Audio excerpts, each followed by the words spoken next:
Assalamualaikum warahmatullahi wabarakatuh. Kali ini saya akan jelaskan tentang materi logika ya, yang mengarah ke contoh-contohnya ya, ke contoh-contohnya. Jadi kita awali dulu dengan pengertian logika proposisi. Proposisi adalah kalimat berita atau kalimat pernyataan yang bisa benar atau salah, tetapi tidak sekaligus keduanya. Jadi diingat poin-poinnya, merupakan kalimat berita atau kalimat pernyataan ya, bernilai benar atau bernilai salah ya. Artinya dia dalam satu waktu hanya bisa bernilai benar atau bernilai salah. Untuk lebih memahami, kita lanjut ke contoh ya. Jadi berikut ini nanti akan diberikan contoh beberapa kalimat. Anda diminta menentukan apakah kalimat tersebut sebuah proposisi atau bukan proposisi. Jika kalimat tersebut adalah proposisi, maka Anda harus mencari nilai kebenarannya. Contoh yang pertama adalah kalimat matahari terbit dari utara. Ini adalah proposisi yang bernilai salah. Ya. Jadi tanda centang ini artinya dia proposisi maksudnya ya. Proposisi bernilai salah. Kemudian 1 ditambah 2 sama dengan 3. Ini adalah proposisi bernilai benar. Kemudian yang ketiga, kerjakan latihan soal di rumah. Ya. Kerjakan soal latihan di rumah. Ini bukan proposisi, karena tadi apa? Proposisi adalah kalimat berita atau kalimat pernyataan. Nah, ini kalimat perintah, ya, sehingga bukan proposisi. Kalimat keempat, apakah Anda merasa senang kuliah di UPN? Nah, ini juga bukan proposisi, karena dia merupakan kalimat tanya. Kalimat kelima, N adalah bilangan ganjil. Bukan proposisi karena kita tidak tahu berapa nilai N ya. Kecuali kalau di kalimat ini, jadi ini bukan proposisi. Dia akan menjadi proposisi jika saya ubah, saya tambahkan kalimatnya. N adalah bilangan ganjil untuk N sama dengan 3. Nah, itu baru dia adalah proposisi yang bernilai benar. Atau N adalah bilangan ganjil di mana N sama dengan 4, maka dia adalah proposisi yang bernilai salah. Ya. Jadi kalau hanya seperti ini, yang tertulis N adalah bilangan ganjil, maka ini bukan proposisi. Keenam, gajah lebih besar daripada kucing. Nah, ini proposisi. Nilainya apa? Nilainya benar, karena untuk gajah yang paling muda pun ukurannya masih lebih besar daripada kucing yang paling tua ya. Di sini kucing ini memang yang seringnya memang kita sebut sebagai binatang jenis kucing ya. Kemudian kalimat ketujuh, 1089 lebih kecil dari 101. Nah, ini proposisi tetapi bernilai salah. Contoh 8, Y lebih besar dari 15, sama seperti nomor 5. Kita tidak tahu berapa nilai Y sehingga dia bukan proposisi. Kalimat ke-9, X lebih kecil dari Y jika dan hanya jika Y lebih besar dari X. Nah, ini proposisi. Loh, kok bisa? Kita kan tidak tahu berapa nilai X dan juga berapa nilai Y. Diperhatikan, berapapun nilai X dan Y, ketika X itu lebih kecil dari Y, pasti Y itu lebih besar dari X. Nah, ini kalimat nomor 9 ya. Jadi tanpa kita harus tahu berapa nilai X, berapa nilai Y, hukum ini akan tetap berlaku. Karena ketika X lebih kecil dari Y, pasti Y lebih besar dari X. Maka di sini ada proposisi yang bernilai benar. Contoh berikutnya adalah tentang membuktikan apakah dua ekspresi logika itu ekuivalen atau tidak. Ya. Di sini saya berikan contoh yang tanpa menggunakan tabel kebenaran. Diminta membuktikan apakah ekspresi negasi P or negasi P N Q itu ekuivalen dengan negasi P N negasi Q. Kita gunakan hukum-hukum logika, kemudian tabel kesamaan logika, ya, dan juga tabel logika. Ya. Kita terapkan yang pertama adalah hukum distributif. Nah, di sini disarankan menyederhanakan dari ekspresi yang lebih panjang menjadi ekspresi yang lebih pendek.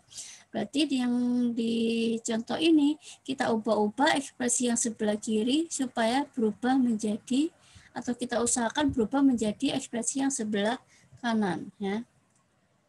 Tahap pertama adalah menggunakan hukum distributif ya. Yang ini yang di tengah kurung ya.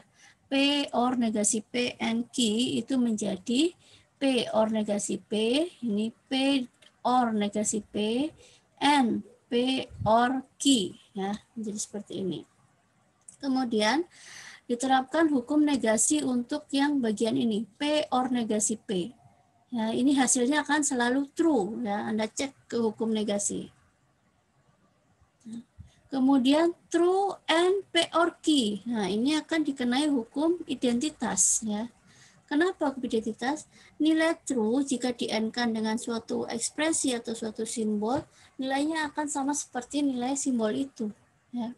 Kalau simbolnya ini bernilai benar, maka hasilnya adalah benar.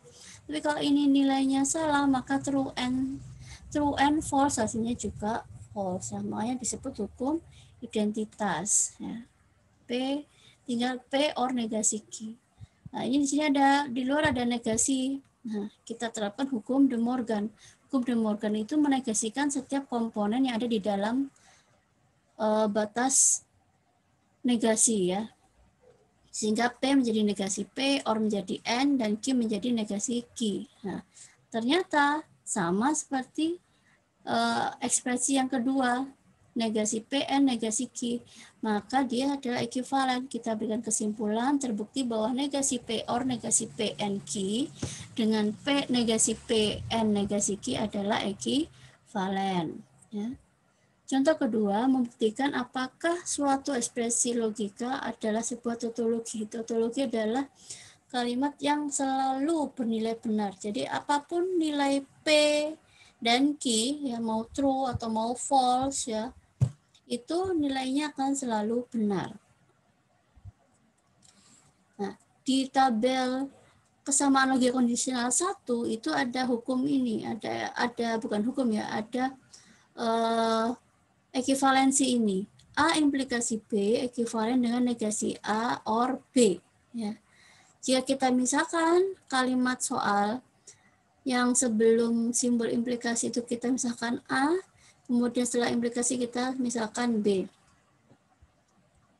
Menjadi negasi P and Q or ya, P or Q. Jadi yang A itu ditambahkan negasi, implikasi menjadi OR, yang bagian B itu tetap ya.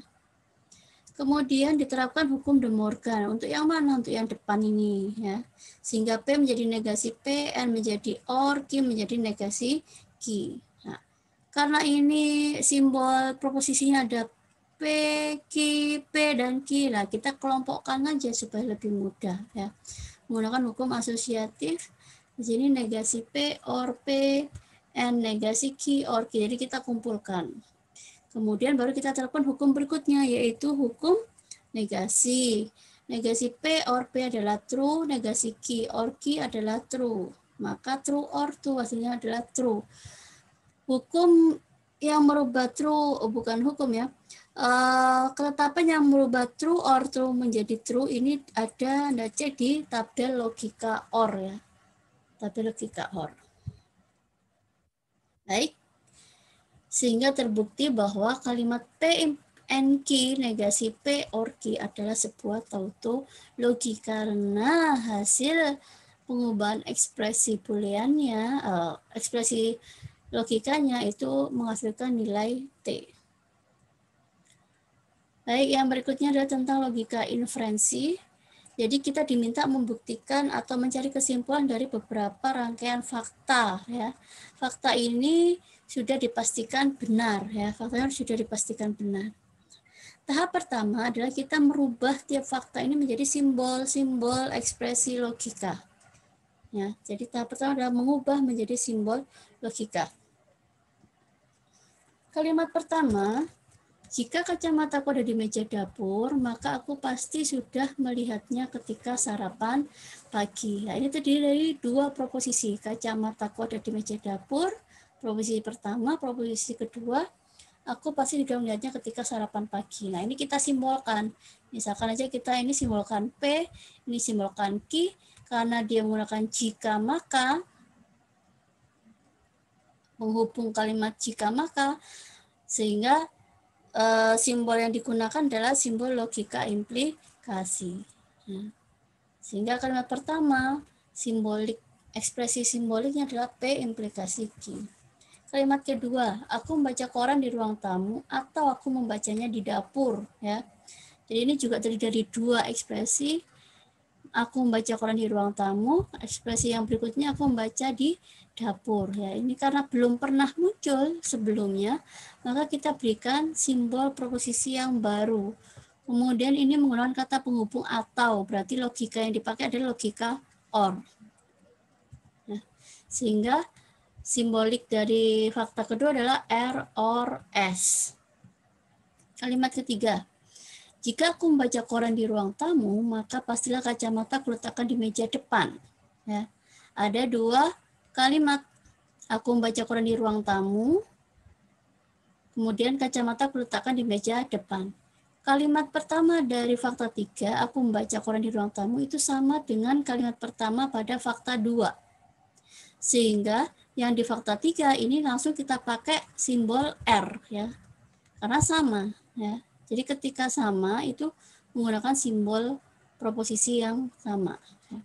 Kemudian kacamata kuletakkan di meja depan. Nah, ini belum pernah muncul sehingga ini akan membentuk proposisi baru yaitu T. Penghubung kalimatnya adalah jika maka, berarti kita gunakan simbol implikasi. Ini tadi R, ini T, maka R implikasi T. Kalimat keempat, aku tidak melihat kacamataku pada waktu sarapan pagi. Nah, kalimat keempat ini adalah negasi, ya, atau kebalikan dari kalimat Q, ya, atau kalimat kedua dari fakta 1. Sehingga karena di sini merupakan kalimat negatif, maka di sini kita gunakan simbol negasi. Aku tidak melihat kacamata pada waktu sarapan pagi, maka di sini menggunakan simbol negasi Q. Kalimat kelima, jika aku membaca buku di ranjang, maka kacamata aku letakkan di meja samping ranjang. Nah, kedua kalimat di fakta 5 ini belum pernah muncul sebelumnya, maka kita buat simbol proposisi yang baru. Di sini U, yang ini W, ya. Penghubungnya menggunakan jika maka, berarti kita gunakan simbol implikasi. U implikasi W. Kalimat terakhir, jika aku membaca koran di dapur, maka kacamataku ada di meja dapur. Aku membaca koran di dapur itu sama seperti proposisi S. Kacamataku ada di meja dapur sama seperti proposisi P. Penghubungnya jika maka, berarti menggunakan implikasi. Jadi fakta ke-6 ini kalau kita ubah, ekspresinya menjadi S implikasi P. Ya. Kalau sudah semua fakta kita ubah dalam bentuk simbolis, maka tahap berikutnya adalah melakukan inferensi, penelusuran, ya, untuk mencari kesimpulan akhir. Jadi saya tuliskan lagi 6 fakta yang sudah kita ubah, ya. Kemudian kita terapkan hukum-hukum inferensi. Jadi caranya Anda pilih tahap pertama, ya, Anda pilih 2 ekspresi yang memiliki kesamaan simbol. Misalkan ekspresi A itu ada komponen yang sama dengan ekspresi D. Atau ekspresi A itu ada komponen yang sama dengan F, ya. A dengan D, A dengan F. Anda boleh pilih salah satu, Anda cari ke hukum-hukum. Kalau A saya pasangkan dengan D, ada enggak hukum yang menaungi, kayak hukum pidana atau hukum perdata aja, ya. Jadi ada enggak hukum yang menaungi kalau dua ekspresi atau dua fakta A dan D ini kita inferensi? Oh, ternyata ada. Ya. Begitu pula kalau kita memilih A dengan F, ya, kita cek dulu ada enggak hukum yang menaungi ini. Kalau ada, lanjut, ya. Di contoh kali ini saya gunakan yang memasangkan fakta A dengan fakta D. Menggunakan hukum modus tollens diperoleh negasi P. Tahap kedua, gunakan kesimpulan tahap sebelumnya atau di sini tahap 1 dengan salah satu fakta, ya, list fakta yang memiliki kesamaan simbol lagi. Karena hasil kesimpulan tahap 1 adalah negasi P, maka Anda cari ekspresi yang menggunakan P. Nah, paling gampang seperti itu ya. Nah, dari A sampai F yang menggunakan P adalah A dan F. A karena sudah dipakai, kita taruh di urutan terakhir ya. Kalau nanti memang benar-benar dibutuhkan itu bisa kita gunakan lagi. Jadi utamakan yang belum pernah dipakai untuk inferensi. Dalam contoh ini yaitu fakta F. Sehingga hasil kesimpulan tahap 1 itu kita pasangkan dengan fakta F. Menggunakan modus Tholen menghasilkan negasi S. Nah, kemudian negasi S dipasangkan dengan fakta B menggunakan hukum silogisme disjungtif menghasilkan R. Kemudian kesimpulan tahap 3 kita pasangkan dengan fakta C menggunakan modus Ponen menghasilkan kesimpulan T. Ya. Ada fakta yang belum dipilih. Fakta yang belum dipilih adalah E. Nah, E di situ menggunakan proposisi U dan W, ya kan? Dari yang berbeda dari proposisi yang ada di fakta yang lain, sehingga di tahap ini kita bisa hentikan. Artinya apa? Fakta E itu tidak ada sangkut pautnya dengan fakta-fakta yang lain. Yang A sampai F ini selain E itu beda, tidak ada keterkaitan faktanya ya, sehingga kita cukupkan sampai tahap 4 menghasilkan kesimpulan T. T tadi kalimatnya apa? T kalimatnya adalah kacamata kuletakkan di meja depan ya. Jadi ini kesimpulannya. Jadi seperti itu materi kali ini. Terima kasih. Wassalamualaikum warahmatullahi wabarakatuh.